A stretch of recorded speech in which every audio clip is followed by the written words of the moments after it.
welcome to this new tutorial on Emgu CV. In this tutorial I am going to show you how we can detect text from video images. So let's get started. So I will use one of the existing projects. I'll create a new form, Windows form, and give it a name like form text detection. So I created this user interface in my previous video. I'll just copy it and paste it over here. You can visit my previous videos for detailed information. So I'll quickly do that and move these two text boxes together up a little bit.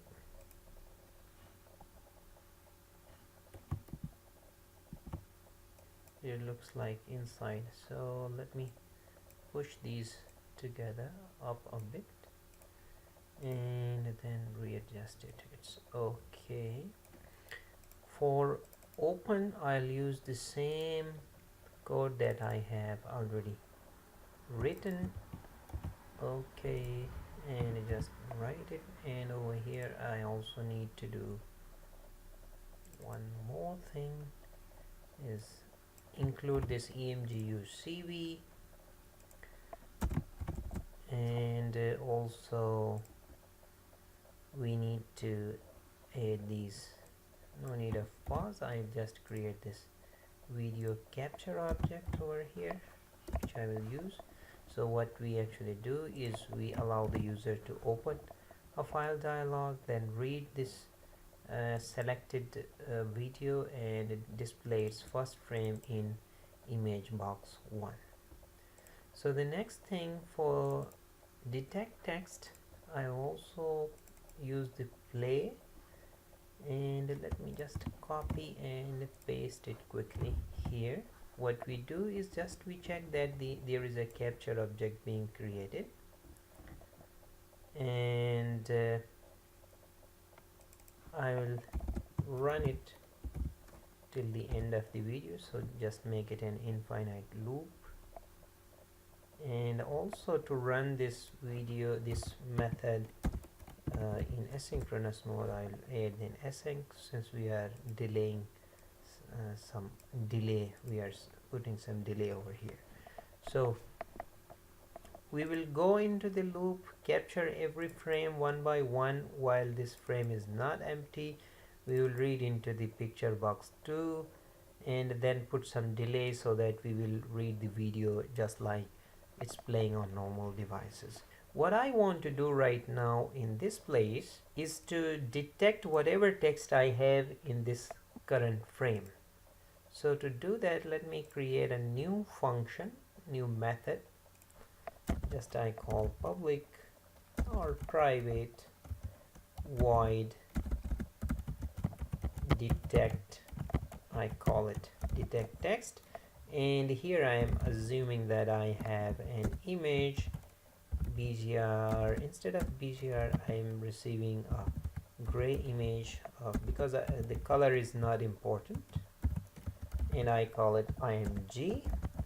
And here I need to process that what image I have received. I need to do some steps to extract the text. So I'll call this function right over here and convert this image into a gray image, and I'm passing it over here. That's it. Okay, so everything of detecting the text is being done inside this interesting function. So what should be the normal steps for text detection? Let me highlight them first.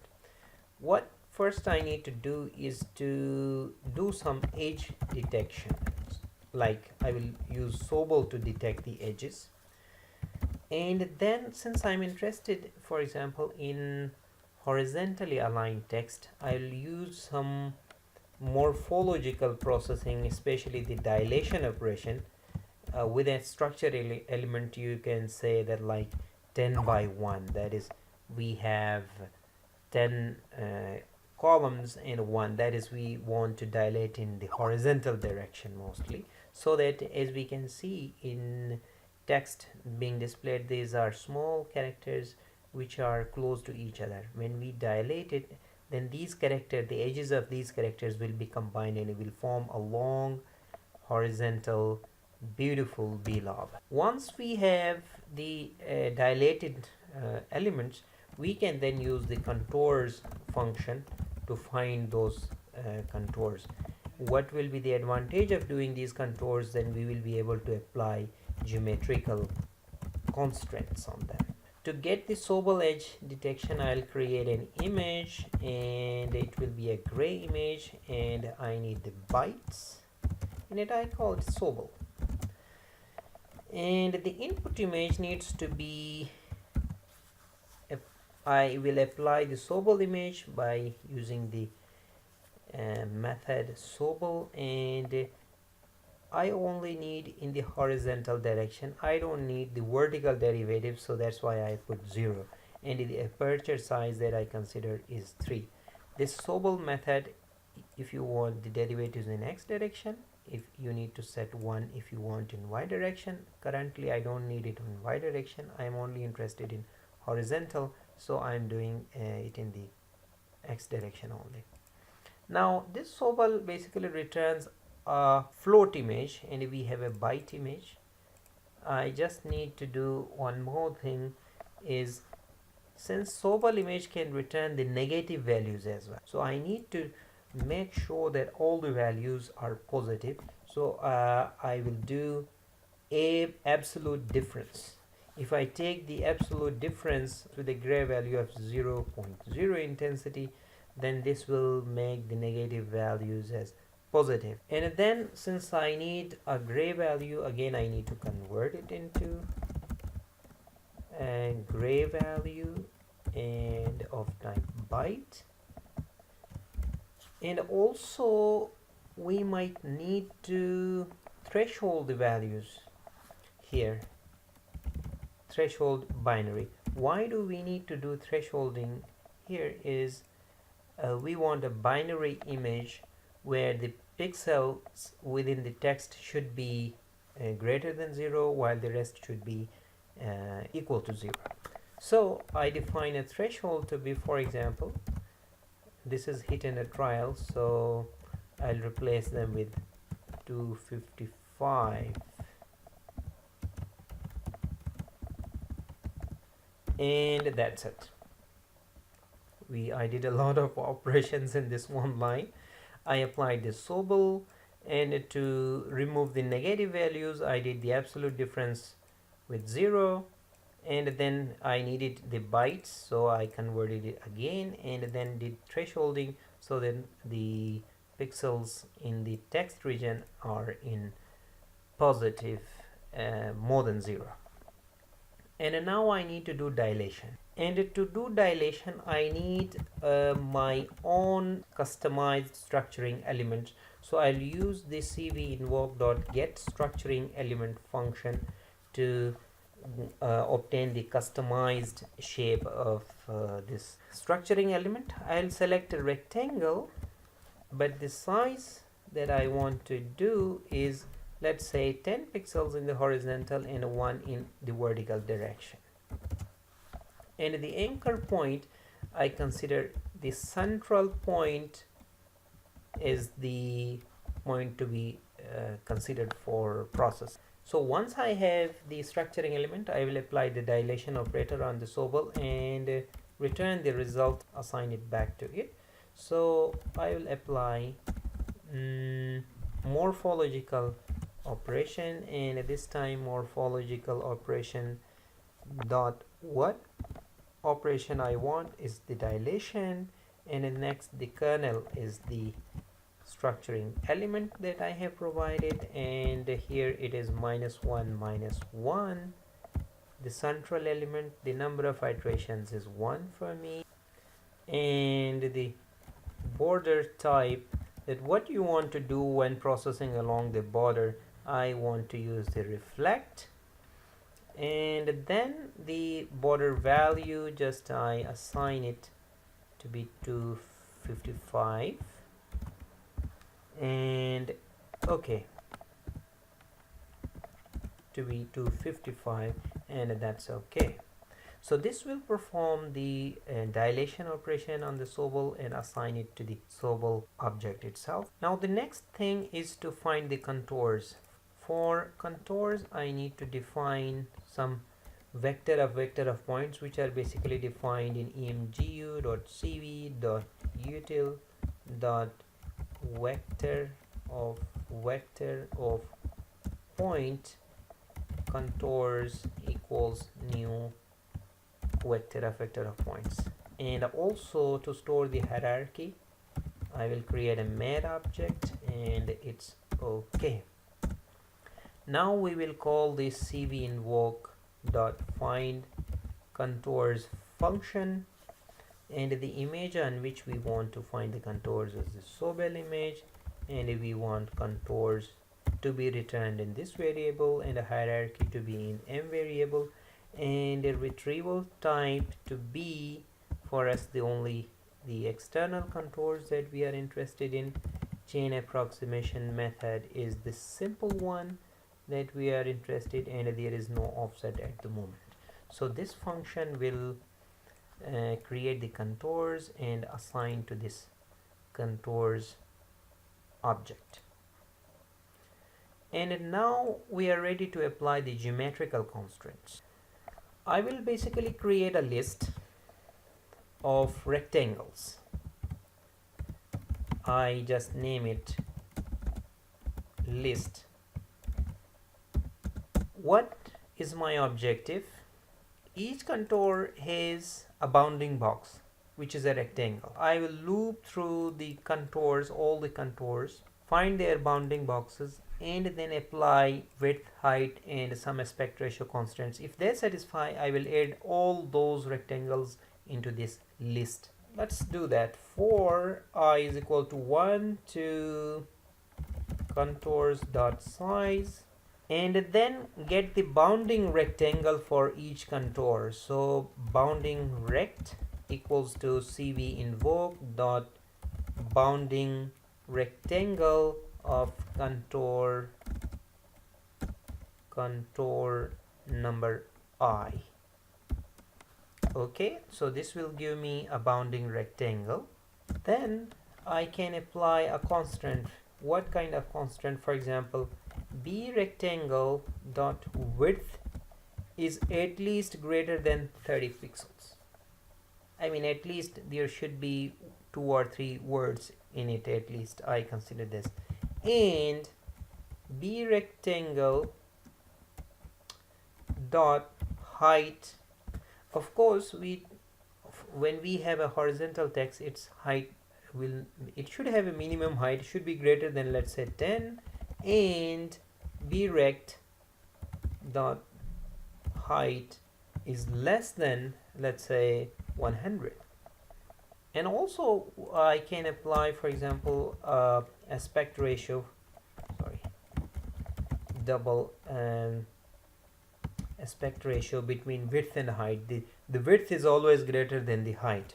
So what I will do, breadth rectangle dot width divided by b rect dot height, and I want this to be also greater than, let's say, the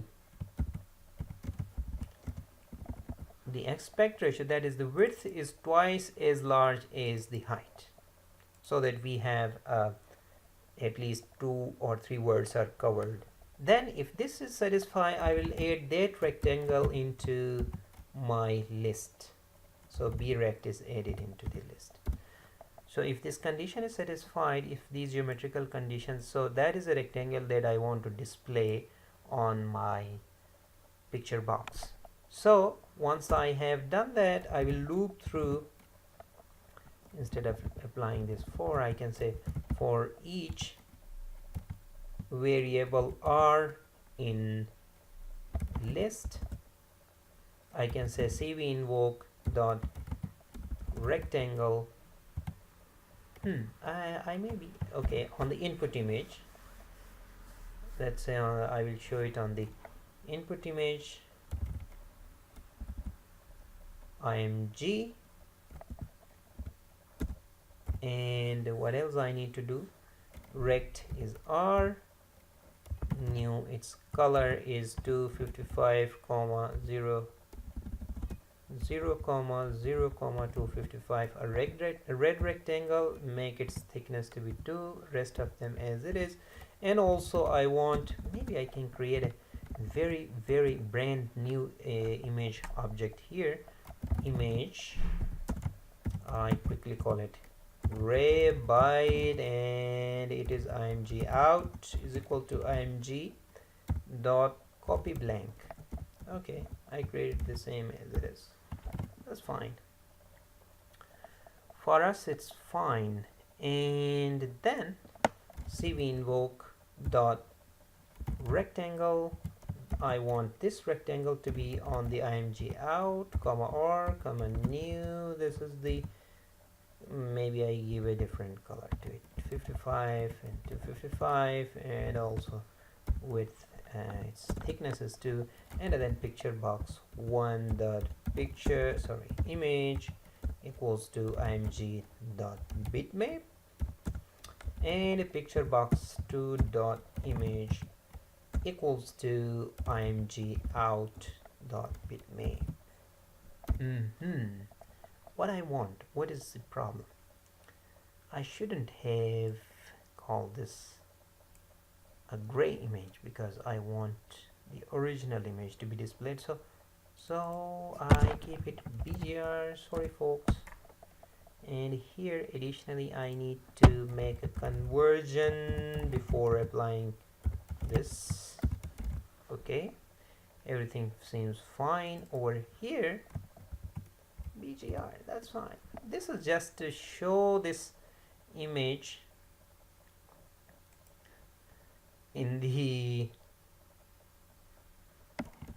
output is a BGR image. So that's my objective only. I want to show a color image. So by this time it should be ready, a bit longer code, and let's run it. So file, open it. So detect text. Wow.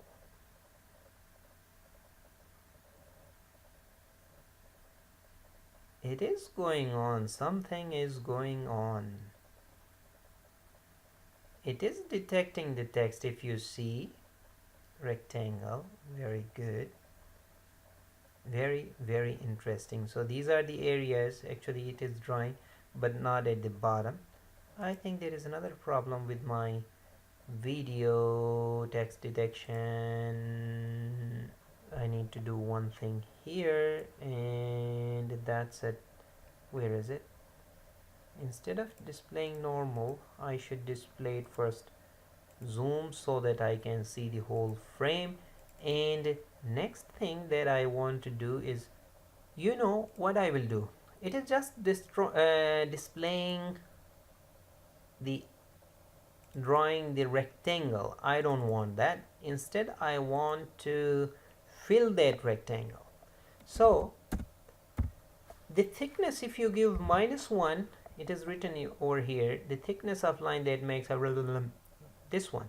Negative values make the function to draw a filled rectangle. So I needed a filled rectangle. Why I needed a filled rectangle? Right now I will show you.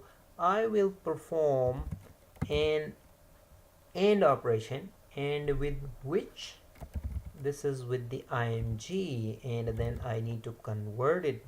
I don't need to convert it because both are basically scale. What it is doing, when it draws a rectangle, it will draw a filled rectangle wherever I have the text. When I perform the AND operation with the input image, then that area will be basically copied into my image output. Let's see the effect. File, open, then news, and then text detect. Wow, you can see over here this text is successfully displayed, while the text at the bottom is still missing. So few things you can play around with your output and see where things can go wrong. The first thing that I want is to increase the width, and maybe what this can be 2. Okay, width should be greater than 30. Okay, height may be the problem. I say it 8 for example, and the rectangle height is less than 80. It's okay. It's just, you can adjust it according to your requirements. It's not that it will give you 100%, but at least, wow, you can see wherever we have the text except these, we have applied a constant on the width, minimum width. If I reduce the minimum width, then it will also help to detect this text as well. So you can see whatever I have in this video, it is detecting almost all the text. And in fact, even you can see not only this text, also the text on his chest, whatever his name written, it is able to detect it, and some part of it. And we did not apply, we assumed that this is a horizontal text. That's great, that looks great. Even if I change it to, let's say, 25, maybe it will be helpful. And interestingly, open another news, for example, a Turkish news, and file, and remember text detection is, so you can see some part of this text is missing, and I'll tell you, you have to do some tweak around it, and then you will be able to adjust it. Maybe it's not very much clear, but you can see some part of the other text is, and the parameters you need to change for it as well. And one thing for sure is these text which are over here, maybe I need to do one thing. In this case, for example, you can reduce the value, for example, to 50, and then check that how is it performing for the Turkish. And so you can see that it has detected the text over here. So you can change the parameters. Similarly, since this text detection is independent of a language, so you can detect the text in any language. For example, for the Urdu, you can see over here some part is not been detected, but still it is able to, for example, even in live and all these things, it is able to detect these. And also, let's see, for a Chinese, I'm closing it and opening it because I didn't code it to stop this capture and restart it again, so I'm just closing whole form. So you can see CCTV 4. So it doesn't matter whatever the text is written in, but as far as it satisfies the constraints, it is able to detect. See, whatever it is written, I don't have any idea, but it is, you can see, successfully detecting the text, whatever, almost more than 95% for this background, as it is not that much, you can see here. So I hope you enjoy this video and it is useful for you. So see you in the next video.